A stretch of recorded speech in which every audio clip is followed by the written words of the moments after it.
at this hour. Seems like the dark days of toxic air in Delhi is back. Now, after days of brief respite, once again the air quality in the national capital has slipped into poor category, further inching towards the very poor category. Currently, the AQI stands at over 250, which is closer to the very poor category mark. Now, as the mercury dips further, alarm bells are ringing over Delhi's toxic air quality. In anticipation of worsening air quality as winter approaches, the centre has invoked Stage 2 of the Graded Response Action Plan in the National Capital Region. This move is aimed to tackle pollution by increasing parking fees for private vehicles in order to encourage people to use public transport like buses, carpools and metros. Now, for more on this, let me go across to my colleague Ishika, who is joining us live from the national capital itself. Ishika, now the dark days of toxic air are back. Now, as we are seeing, there's a dip in mercury.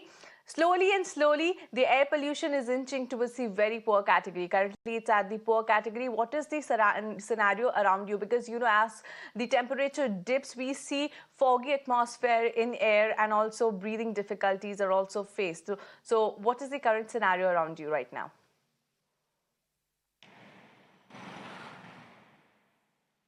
Well, Simran, currently the air quality index here in the national capital stands at around 280. So definitely, crossing even that poor category line. If we talk about stations, there are various stations that have recorded air quality over the 200. That means, in the poor category.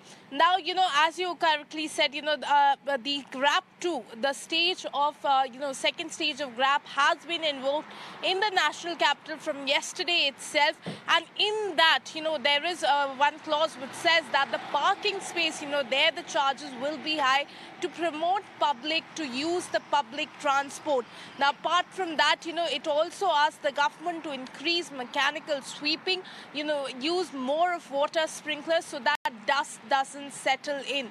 But certainly, the government continues to say that they are taking a lot of steps, be it, for promoting public transport. They are now going to come up even with a premium app-based bus service, and various other measures are being taken. Not just that, the Union Ministry also had conducted a meeting with the neighbouring states where it was said that all the buses that enter into the NCR region, they should either be electric, BS4, diesel, or they should be CNG while they enter here. Now, this order is going to be implemented from the very 1st of November. But certainly, even after so many steps, the NGT has in fact issued notices to MCD, to Union Ministry, and also to the Chief Secretary, saying that all of these steps, there are absolutely no results that we are seeing on the ground. And that is the same question that arises in the mind of every resident here in the national capital. Over to you.